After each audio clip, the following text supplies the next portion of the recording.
Okay, so welcome. In this tutorial, we're going to be just going through and taking that weapon that you created and just doing an quick unwrap on it so you can kind of see how it works within 3D Studio Max. One of the big differences, of course, that you're going to see between 3D Studio Max and Blender's unwrap version is that one, in 3D Studio Max, instead of it being a mode, it's actually a modifier that you add to your mesh.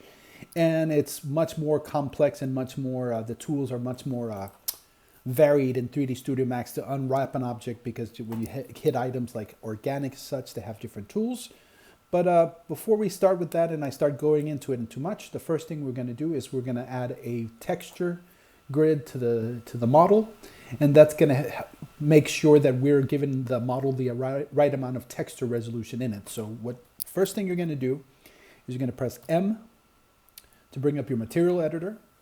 And you're going to find a brand new material. Doesn't matter which one it is. I clicked on this one. And then I'm going to go right here, if you can see where diffuse is. And I'm going to click on the little box. And I'm going to click on bitmap. And then if you can see, I have something called a grid right here. And then after I go ahead and apply it and I see it up here, they have this show shaded material and viewport, this one right here. Click on that. And I still haven't applied it to the mesh. So watch what happens when I do. As you can see, we have a bit of a mess, but that means because it has no UV coordinates. So what's the purpose of this UVW grid? Well, this UVW grid is going to help ensure that every single piece of mesh that you create within and that you unwrap within the UVW editor has the same resolution. So when the final product is done, when it displays all these little squares along all the little meshes in 3D Studio Max on the object itself, they're all going to have consistently the same scale in each one of them. But for now, let's go ahead and simplify it so we don't have to see all this messy stuff and we could just focus on the mesh. So what I'm going to do is I'm going to go to the material and turn off the view shaded material and viewport, and then start working with this. So the first thing you're going to want to do is you're going to want to go ahead and get yourself go to the little macaroni right here, which is the modifiers, and then scroll down. And then you are going to add, where is it? Unwrap UVW. So as you can see, these green lines means that it already has some built-in seams in the mesh, but we can't really use those for much. So if we go in the UVW menu right here, we're going to go scroll way down. And then you see the display matte seams and peel seams. Turn off matte seams right now to kind of make it a little bit easier and such. So it works a little bit different. It's a bit more complicated, the UV unwrap menu in 3D Studio Max. So I'll go ahead and walk you through some of the features. Just like in Blender, you can alter things in vertex mode. You can alter things in edge mode and including polygons. So this menu right here, you're also going to find it within the place where you edit the UVs. Some of the good features to use, for example, these are again the same ones that you have up here if you can't find it. This one right here, it's select element by XY toggle. So when you create that and you select something, you select the whole element. So if you have like a piece of armor that's completely wrapped, if you have this turned on, you can pick to that armor and it'll select all the UVs and such. But since this is one model and one mesh, it selects the whole thing. So we can go ahead and turn that off for right now. And then this right here, ignore back facing, that's also going to be something important, because if, let's say, you go to the front view and you make a selection, when you have ignore back facing on, that means that you're only selecting the polygons in the front. So if you want to select whole sections of the UVs or the polygons, you have to make sure to turn that off. And then when you actually go and you make the selection, as you can see, select the whole thing. But for the time being, let's just go ahead and keep it off and kind of focus on one piece at another. So where are you going to be doing a lot of the main editing? If you actually go right here and put open UV editor, that is where most of your editing is going to go. So I'm going to go ahead and select my whole mesh, and I'm going to push it to the side. And this area right here is where you're going to be focusing on in terms of your unwrap and such. So to go to some of the features that are in the unwrap edit UVW menu, for example, this one right here, very obvious. That's just select and move. So you select that, moves wherever, such. Rotation, you can use that to rotate it within the UVW space. So when you rotate that, it's not going to rotate the mesh, just the UVs. This one right here is one that I wish they had in Blender. It's the freeform deformation. So if you have all of it selected, you could actually take and scale it all proportionally, so you don't have to take and stretch and squish all the UVs and such. Excuse me. And then when it comes into some of the options, let's see, file, that's where you could actually save your UVs. So if you have a UV you're happy about, you could actually save it, and then if something happens to your model, you could always recover it or load it. This right here is where you're going to have a lot of the options. For example, if you're going to take pieces of UV and copy and then paste it to another place, you can do that here. And right here, you can change to the different shortcuts for the different modes. So this button right here basically is this right here. And if you go to this one right here, as you can see, it turns that. So it's sort of the same place. And then these right here is selection tools. So if you want to go ahead and select some of these, I don't use them too much, to be honest. It's more when you do more complicated stuff, so don't really use them. And then here is where you have a lot of tools that Blender does not have to be able to help you take your UVs and put them like in a good way. So let's start out, for example, if you have flip vertical, for example, right here is the same, that sort of same menu like you have up there. So it's sort of the same ones copied over. So if you look at here, when you have it like this, you flip the vertices, the UVs vertically or horizontally. And if you put it like this, you flip it upwards. And sometimes you have to do it to be able to weld things together. And what else? Tools. And here you have options like welding stuff together, target weld. So if you have, for example, two vertices that you wanted to weld together, that works. You can use that to weld them together. Break, for example, if you have some UVs, you want to break them apart. Stitch selected is the same thing with weld, except it works on edges. Pack UVs is how you can take all your UVs and put them into that little square right there. And something like relax right here is if you have like a mesh, like some sort of organic mesh or cloth, when you hit relax, it starts to sort of shrink or expand the mesh so the UVs become a little bit more cleaner. Sometimes it works, sometimes it doesn't. Let's see, mapping. Flatten mapping is one that you can do in just unwrap. It's just a quick unwrap that you can go with if you want to start out with. Personally, I prefer to always map everything, flatten everything one to one, and then stitch it together. So then like that, I don't have to scale the pieces too much. Excuse me. And here in the options, we have like, for example, is where you have all your standard options with it. You could actually save how you want your UVW window to work. Here in preferences, this is where you can change, for example, this is if you're going to have a 20 by 48 by 2048 texture, that's where you would change the resolution for that because you're gonna be able to export a template out of 3D Studio Max that you could use in Photoshop. So if you want your texture to be the 248 by 248, it's in the unwrap options that you would choose that. You can choose how many times your texture is gonna tile when it's on display. Like right now you can't see it, but if I go to that right there and it's coming up, as you can see, now it displays my UVW grid if you want to be able to see it. And if you tile the texture and then put tile bitmap, it takes a little bit while. As you can see, it tiles it outwardsly several times, but for our purposes right now, we don't need it, so I'm going to turn it off. And it's slow for some reason, and I don't really need to see that as well, so I'm going to go and turn that off by going up here and going back to the normal clear checkered patterns. Okay. And within the menu as well, down here, we got, again, you can switch to the same modes as you have here. So you have vertex, you have edge, and you have polygon. And this one right here is very useful. Select by element. When you have that clicked on, when you have one piece of UV that you unwrap, it'll select the whole thing as opposed to just a bit of it. So it can be very useful to have that turned on whenever you want to move around the clusters and then pack the UVs into the space and such. And some of these tools are to, for example, to grow the selection and such. Some of them are useful, but not for the most part, at least. You're just going to have to see what works for you and such. And right here, you can, within the UV space, you can lock your selection. So if you want to just rotate it or move it without having to unselect it, that works. And then this one right here within Blender, one thing I hate is you can't really always see your meshes. So this one right here, when you have it selected, it's an isolation mode. So if you just select these two, let's go ahead and select element off, and if you select these two polygons, or for example, and you click on that, then it just isolates that from everything else, and then you could just edit that by its own and such. And then some of the options as well here that you could choose is pan view, so you can use that as a shortcut to do that. Zoom in and out, but of course the same mouse shortcuts work with that. This one is to center your whatever you're working on and such, similar to if you press C at 3D Studio Max. And then right here is the snap feature, snap grid. So if you want to take some vertices, for example, and snap one to the other, that's where you can do it and such. So it's accurate results when you weld them. And then let's see what else down here. We have the option to hide selected pieces that you're working on. So if you don't want to look at that, or you could actually freeze them.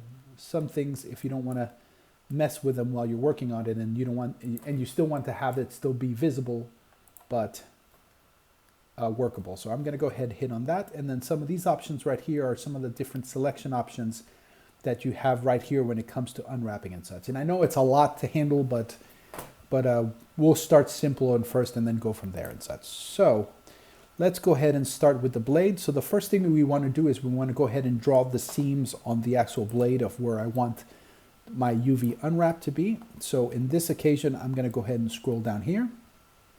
And if you see the seams right here, that's where they have all the options for creating your seams. So the first one right here is edit seam. So when you click on that, you hit Control, creates your seam, Alt, uncreates it. So like that, you can just choose yourself how you want to do it. But another option as well when you go here is point to point. So when I do that, I will find a place in the mesh that I like to start out with, like preferably, for example, right here. And then if I find another place down in the mesh and click, it will, as you can see, take a whole line for you and create that seams at a long distance. It's a little more convoluted than Blender, but after some time, you'll get the hang of it. So in this case, I'm going to take and create those seams, and I'm going to go and again, click on seam to seam, click here at the top, zoom in at the bottom. So now I've created my first seam and such. So what I'm going to do is create the seams for the top of this blade and then use that to be able to unwrap it. So again, you could either do it manually. I can show you. So select on it, select, select, select. And you just keep selecting to do it. And if, like I said before, you hit Alt if you want to unselect it. So I'm just going to go around the bottom here and do these. You use it, of course, with the select mode right here, and then click, click, and click. So good. As you can see now, I have my first seam on the object. It's good. And let's go ahead and do the second one and such. So the second one, I'm going to have it be placed right here. And I'm going to go point to point, the second one right here. Click at the top, zoom out, click at the bottom. And as you can see, I have a seam now. And then I want to do the last one and finish that off as well. So I will click on point to point. And for some reason, when you use these point-to-point seam creations, when you do one, you have to unclick it and click it again to be able to use it again. So I'm going to go ahead and click on point-to-point and then get all the way right here. Boom. That's good. So you have several options in terms of how you can map this. So the first one is now we have our seams and we have what we want to keep within the UV space. I'm going to go ahead and I'm going to go up here to select object, and I'm going to select all these polygons right here. And then the thing is, when you create seams, if you accidentally create select another polygon that's not part of what you want to unwrap, once you do the unwrap, if you accidentally have some sort of polygon that you don't want to, it'll create a new seam part of it. So you have to always make sure that you just have what you want to work with. So as you can see, that's good. Select, nice selection. And then I'm going to scroll up and I'm going to open my UV menu right here. So those are the meshes. So I'm going to put these, as you can see, they're detached to some of the other polygons, like some of the stuff that, like this is probably detached to that. So what can you do about that? If you go Tools, and then you hit Break right here, Control B, and that means that the UV has been separated from the other one. So once I have it like that, I need to be able to unwrap it. So what are some of the options that I can do? The first one I can do is mapping and flatten mapping. And then when it comes to flatten mapping, you can sort of pick right here, and these options sort of give you how much it's going to be flattened. Are the sections going to be separated? It's not very accurate to go with for something like this. I'll hit OK, but as you can see, not good results. I'm not very happy with it. But It could be that, and the thing that 3D Studio doesn't do is it doesn't scale the clusters for you. So right here, it actually looks like it actually did a good job when it comes to unwrapping it, but it's a little bit of squished. So if I take this right here, the third option, freeform mode, just grab a corner and start scaling it upwards. As you can see, it gave me a pretty decent unwrap. Could be that but I don't know, sorry, I don't want this blade to be all broken up like this, so that doesn't quite work for me. So instead of doing that, if you have this option, peel mode, reset peel, this one right here, if you click on this one is gonna sometimes just unwrap it for you, and it'll come out like sort of like in Blender where you just hit U. So when I hit that, see again, it's a little bit squished. 3D Studio Max is tricky like that, so that's why you have that texture grid. So to show you how it's gonna look, I'm gonna go back into my window right here. And then when I click M, I find my material editor right here. And then if I go to show shaded material in viewport, as you can see here, it's a little bit distorted. So what I'm gonna do is I'm gonna take this and I'm gonna start to drag it where these squares, can you see, they are now more or less flattened out, maybe a little bit more. Let's see how much it needs to be a lot more like perfect square, and then try to expand it in this direction. You have to sometimes go in both axes, so sometimes upwards and sometimes sidewards. So that's okay. It's not perfect, but it's enough for what you need. So after you separate that, I'm going to take this mesh right here and I'm going to separate to the side. And the reason I'm separating it to the side is because I need to be able to at some point be able to arrange them cleanly.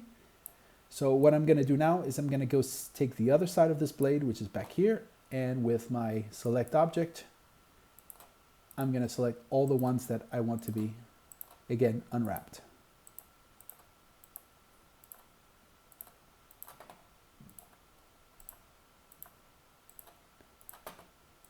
So good. And then if you hit F3, you can see if you've missed anything or if you selected anything on accident. Sometimes that happens. As you can see, I didn't quite get it all. So I want to hit Control and hit Duke, Duke, Duke, Control all these. And now, as you can see, I have that whole section of the UV selected.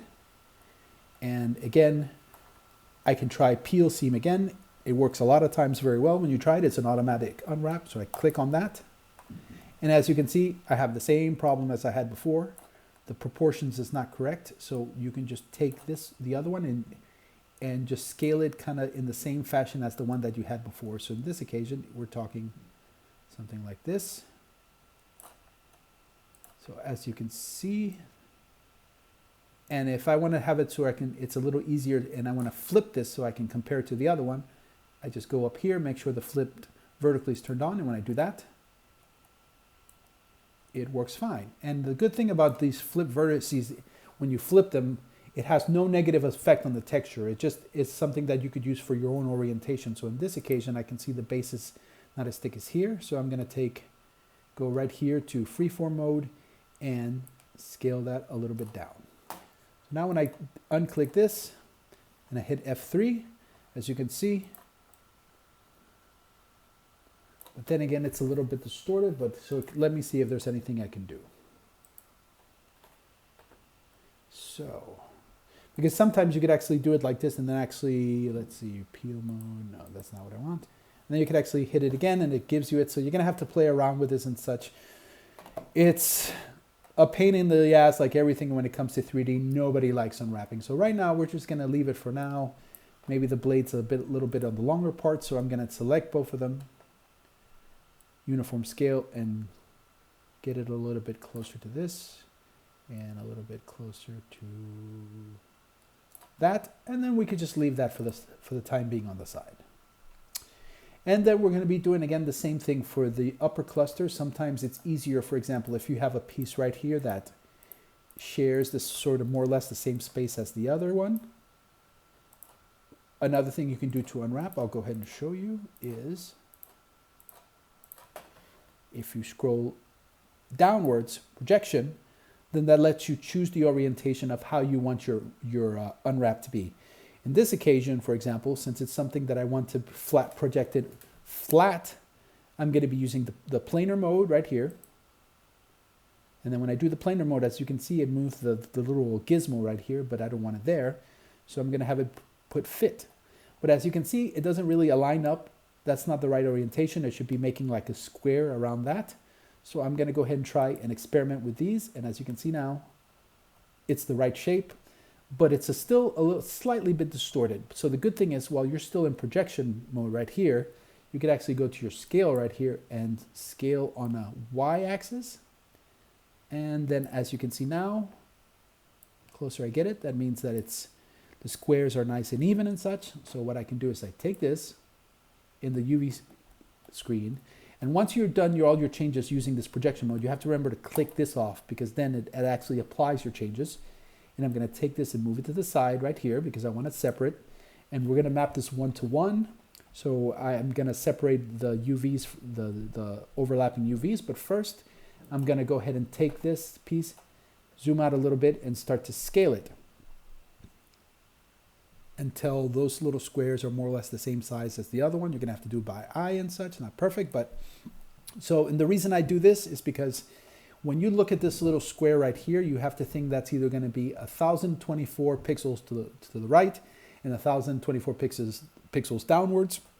So if you have any of these pieces that are scaled too big in terms of proportion, that means that you're going to have some sort of discrepancy. So that's why in certain games, for example, you see a character and his face is really clear and such and crisp, and then he has a shoulder piece that's a little blurry, and that's because the artist did not do a good job of unwrapping all the pieces consistently. So now that I've scaled these two together, and since I've mapped it overlapping each other, that means these two are overlapping. So how do I separate those? I go right here and click to select by element, click on one of them, and then put it to the side. And as you can see now you have both of them equally wrapped together. So if you're going to do it the old-fashioned way in Photoshop, then like that you could actually work very easily side by side. So that's done. And then we have this slightly these little pieces right here in the center. And the thing is, sometimes when you unwrap stuff curvy, anything that's curved like the blade, it's not easy to attach these pieces to it. So I'm going to take this little section right here and I'm just going to unwrap it by itself and maybe stitch them together to one of the blades and such. So I'm going to go like this. I'll go to wireframe so you can see what I'm doing. Side of the blade. Oh, shit. Side of the blade, side of the blade. And side, and I'm just going to go ahead and save just in case. Now that I have those selected, again, I can try that peel mode up here, which is the automatic one, see what it does. And here it is. As you can see, it did it. It's actually the resolution is okay on it, but again, you're going to have to find a way to figure out how to see if the resolution is right compared to everything else. So that's kind of a tricky thing in terms of how to do it. So what's another solution we can do this with this little small strip of geometry that will save us a lot of time and such. So I'm going to go ahead and take one of these blades right here. And what I'm going to do is I'm going to take each one of these individual sections and stitch them onto the blade in a way that it's going to not give me a lot of distortion. So how will I do that? I'm going to go ahead and turn select by element off. And then right here in the window, I'm going to select this poly, every other one, this one, every other one. And then I will go tools, break. And that means that I've broken it from this object and such. Because like I said, on curved surfaces, it's kind of hard to stitch these little side pieces like this onto a blade. So instead of doing that, we're just going to individually stitch them together and such. So I'll show you how. So I'm going to go to 2, which is edge mode. And then when I go to click on this edge, can you see how that little blue edge lights up? That means that this little edge right here connects to this. And this is the one I'm going to be stitching to, the red one. So I will go tools and I'll go stitch selected. And as you can see, when I stitched it, it's supposed to be a rectangle. So that means the edges like this are a little bit tapered too much. So if you go to start turning the bias, it's going to actually orientate whatever you stitch together more in the correct way. So you're going to have to experiment a little bit with that because sometimes it's imperfect. So in this way, I'm going to do cancel because it doesn't quite works. So I'm going to do stitch selected, hit OK, and then I will press 1 and take these vertices right here and just move them here. Turn off snap, and then move it where it's sort of like lined up with the way that it is and such. And this is where, trust me, this is one of the worst things to do in 3D is to do this unwrapping. I fucking hate it. So I'm going to want to go ahead and get the next piece that I want to stitch to this because sometimes it's easier to do it like this. And then when I go, stitch selected, and as you can see, it did the same. So I'm going to hit OK. And I want these vertices to line up together right here, this one to this one. So what I'm going to do is going to press 1 to go to vertice mode, turn on snap, take this grid point right here, move it to the other one. Good. As you can see, they're lined up. And then I have to take these two together, select them both, tools, and then put stitch selected. And that means that right now that those have been, well, no, not stitch selected. I'm sorry. I go tools and then you put weld selected. Weld selected just takes those two edges and welds them together. And try to see if they need a little bit more. Weld selected. For some reason, Jesus, I keep showing all you this stuff and I keep trying to show you how it works and none of it fucking works. So I'm not exactly making a good case for 3D Studio Max. So, but it doesn't matter if they're not welded. It's not going to have a big impact as long as they're lined up together. So that's fine. So we're going to do the rest of the blade, and at some point we're going to need a break to anticipate this curve so that little small element doesn't distort too much. So I'm going to go down here, select that edge again, go to edge mode, tools, stitch selected. As you can see, my mesh stitched, hit OK, go into vertice mode and take this one right here, stitch it to this one, or just align it with this one, and then select both of them at the same time, turn off grid snap, and then move this where it kind of aligns like that, and you have that even rectangle shape along there. You know what, let me just go do it like this so you're easier to see. And then I will go again to the next one, tools, stitch selected, it did it again, and then pressing 1 to go to vertice mode, you move your vertices, line them up. You can turn on snap if you like. And then you take this one right here, turn it off. Sometimes it's going to have to do a lot of back and forth when it comes to that. And you're going to do that for the rest of the blade elements. So let's go ahead and take 2 at a time to make it easier. Control and control. And it's easier sometimes to do it every other one. And then if I go to tools, stitch selected. No, didn't work. Try 1 at a time. Tools. Okay. Tools. Stitch selected. Okay. And over and over.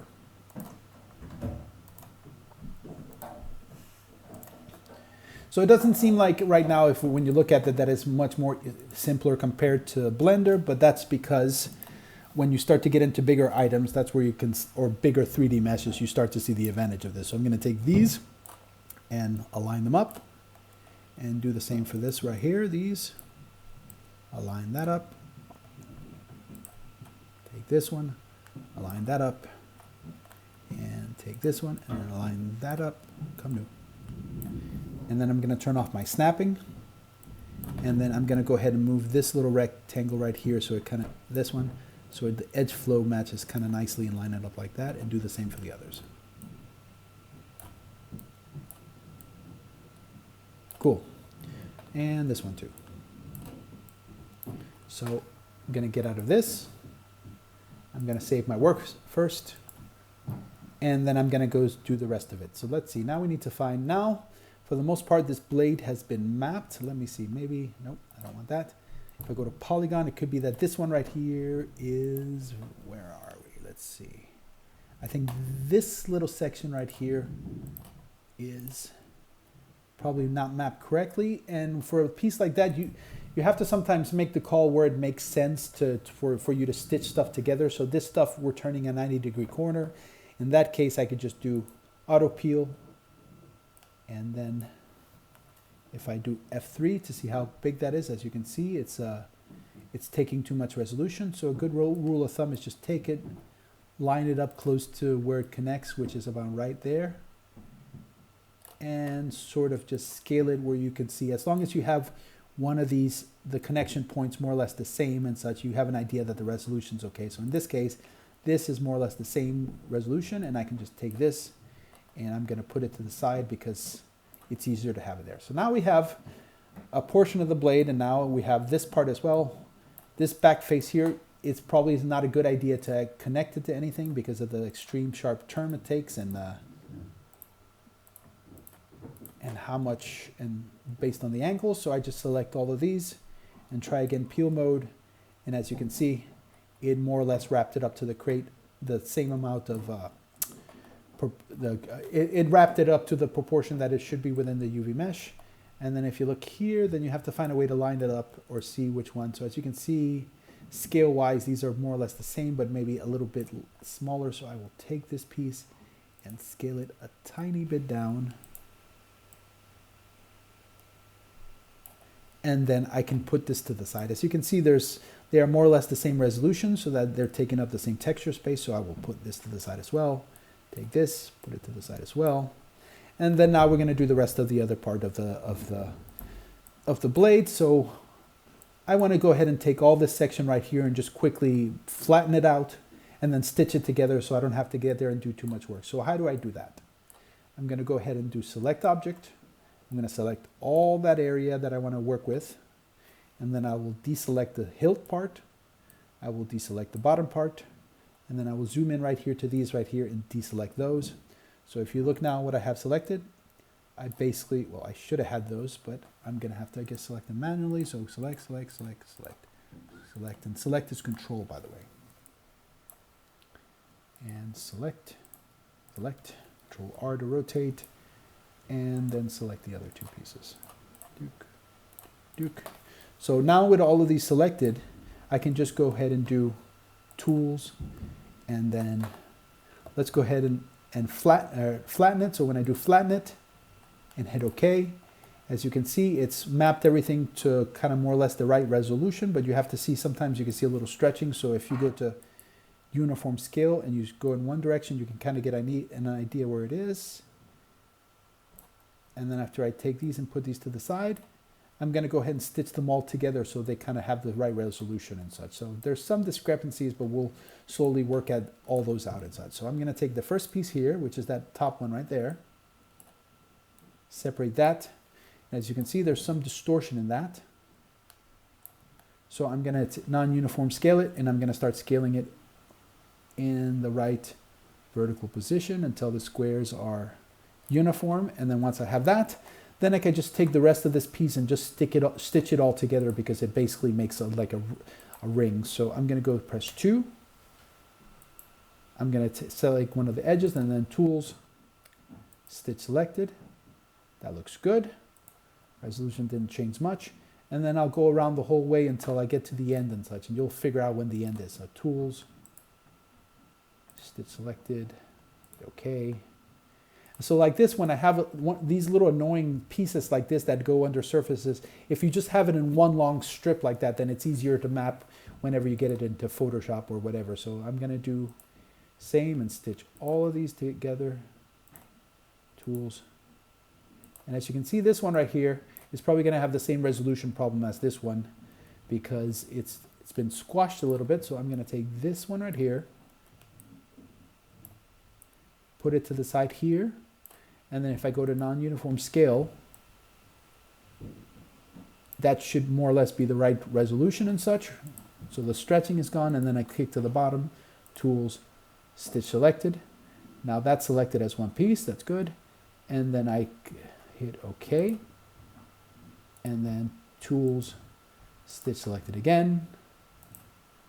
And then I have two more pieces, so I can just go ahead and finish those off right here. Tools, stitch selected, hit OK, and then tools, stitch selected. So as you can see now you have this whole thing as one, and as you can see, there's some distortion, so you have to see where those are sometimes and mess with those. So it's this one that's a little distorted, so I'm going to take these two right here, And then I'm going to start moving them so that distortion gets sorted out. As you see, that works. And as you can see, it's maybe this one that is a problem as well. And get that a little bit closer to the right resolution. So then you have to go around and look around your mesh to see if you have any similar problems, which I do. As you can see right there, these pieces have that issue. So you have to locate that, this one. And then you have to go to vertex mode and select one side of that, not the entirety, and then holding shift to keep it lined up. That's where you start to clear those distortions. That's good. And this one right here is that one. And then I'm going to take these and fix those. And as you can see, it's not a perfect process. It's more of a pain in the ass. So these right here have to be, I think it's these that have to be adjusted. So let's go ahead and press 1 to go to vertex mode. Grab it where it starts. See, I accidentally grabbed something that I should not have. And I believe I need to leave these two alone because these are, and then if I T here, start to see something's off and I don't know what. But fuck it, let's just go ahead and focus on the ones that we can fix for the time being. So this one, sort it out, good. And then I'm going to go click on this one as well. That's good. And this one. And as you can see, there's a slight bit of distortion, but I mean, if places you don't see it, it's not the end of the world and such. So it's more, I have one more piece here that I need to figure out, and then I'm done with this piece right here. So it's that one. And I just go ahead and go to vertex mode by pressing 1, and then just take this one and pull it out. And you can see now why is it the people that hate to do unwrapping. So it's a pain in the ass process. So once I'm done with that, I select them all. And then I start to slowly scale it until it gets to a closer size to that, to everything else. So in this occasion, sometimes you have to kind of do it by eye, but it's close enough. If you have a few discrepancies, it's not too bad. So once you have that strip done, you take that, pull it to the side out of the way, and I'm kind of going, looks like I'm putting everything sort of horizontally, rotate it to something I like. And then we have the rest of it, and the rest of it, fuck it, we're just going to go ahead and take what's left, which is just this. And then I'm going to go Tools, or Mapping, Flatten Mapping, hit OK. And then the rest of it, I'm going to just sort of stitch it together. Nah, maybe that's not the right way. Let me see if something works better. No, you see, that doesn't always quite work. So you sometimes have to find a different way, a different approach to do things like this. So this one is a little tricky because of the way that I sort of created it. So how can I do this so it's not a huge pain in the ass? And that means that one of them is going to have these extra strips right here, and one of them is not. So after I select those, I'm going to deselect Alt one side of these. Duke.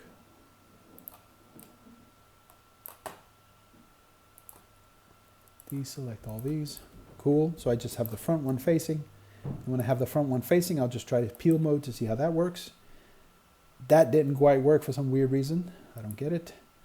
And what's another way of doing this? Then, you know what, then like this, I'll just reassemble it. So I'll go Mapping, Flatten Mapping, and every time you hit Flatten Mapping and he does like this, all these have been, Jesus Christ, it's a bad day, sorry. That's not working. So what else can we do this? You know what, we could also try Pelt. And Pelt is sort of like a mapping option that when you have complicated shapes, it's almost like you have it's like a piece of cloth and someone grabs all four corners and takes that piece of cloth and stretches it. So maybe this will work. We'll give it a try. If not, then fuck it. You see, start Pelt and kind of flatten it out to a good shape that I like. And then when I do that, if I do relax, it'll start to try to relax it. But as you can see, that doesn't quite work either. So this is really a pain in the fucking ass shape. So I'm going to try to do it a little bit more simpler. I'm going to go ahead and map it facing forward. So I'm going to, no, I know what I'll do. I'll go ahead and select all of these.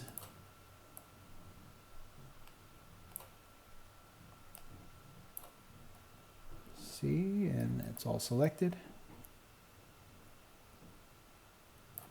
No, not quite.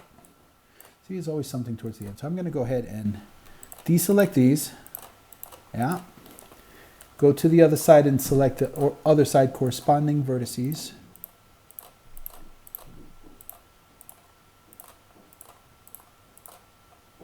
And then I'm going to do a projection mapping, so I'm just going to sort of planar map it from the front.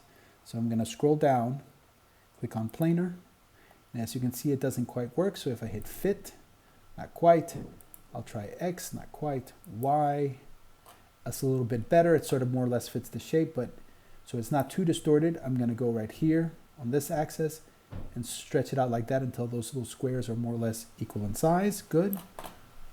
And then turn it off once I have it, and you see that actually worked much better. I'm going to take that, pull it to the side, and then I'm going to go ahead and turn on select by element, separate. No, how are those welded together? Piss. They are somehow welded together. So that means if they're welded together like this, I'm just going to take these row right here, duke, duke, duke, duke, duke, duke, duke, duke, duke, duke. And then I'm going to go to Tools, Break, separate them like this. So now they both have a good, nice, even UVs.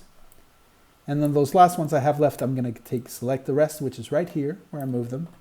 I'm going to go Tools, or Mapping, Flatten Mapping, hit OK. And as you can see now they've been separated, so those little strips now are on their own, so they look like they have a good resolution. What is this piece right here? I'm going to go ahead and weld this to the top as best as I can. So I'll select that. First I'll turn off select by element, select that edge, Tools, Stitch selected. And as you can see, when it goes inwards like that, that means like some of the UVs are flipped over. So what I'm going to do, hit cancel, and I'm going to select that little strip right here, and then I'm going to do right here, flip vertically. So that flips them. So now when I go to edge mode and do Tools, Stitch selected, then it actually stitched correctly. And then the reason I don't do it to go around the corners, the more you have places where polygons are welded together and they go around corners, you get distortion. So sometimes little hanging pieces like that are okay. So now that I have that, I have the last bit of this little strip right here, which I would like to put somewhere. And you see, I could probably weld it to one of these with no problem since it's not much of a curvature. So I will go and select these edges right here, Tools, and then go to Tools, Stitch selected. And you see, same problem. That means that they're inverted. So I will hit cancel. So go to polygon mode by pressing 3. Select all of these, flip them, and then press 2 to go back to edge mode, and then Tools, Stitch selected, and it's more or less stitched. So you're going to have to play around and see if there's much distortion. So once that's done, the last step is going to be to take these and scale these so the resolution fits with the other one. So right there, it's about the same size for that. Cool. And then when you've done all that, now we have the whole thing mapped, but not exactly orientated. You save first. And then I'm going to take these right here, and I'm going to move them together, and we're going to try to fit these all within a square and such. So put these to the side. And to make this easier, I'll go ahead and click on select by element, take these, put them to the side, and then if you want to make things easier, you move them like this, you uniform scale them, and then you have to actually go in here and start moving these and adjusting them so they kind of work. So a good rule of a thing to do is always put them towards one corner. So I will go and select this one, and I'm going to push this as close to the corner like this, and put these close to the corner as I can, and this one could probably go right here, and this one right here. This little strip can go right here, for example.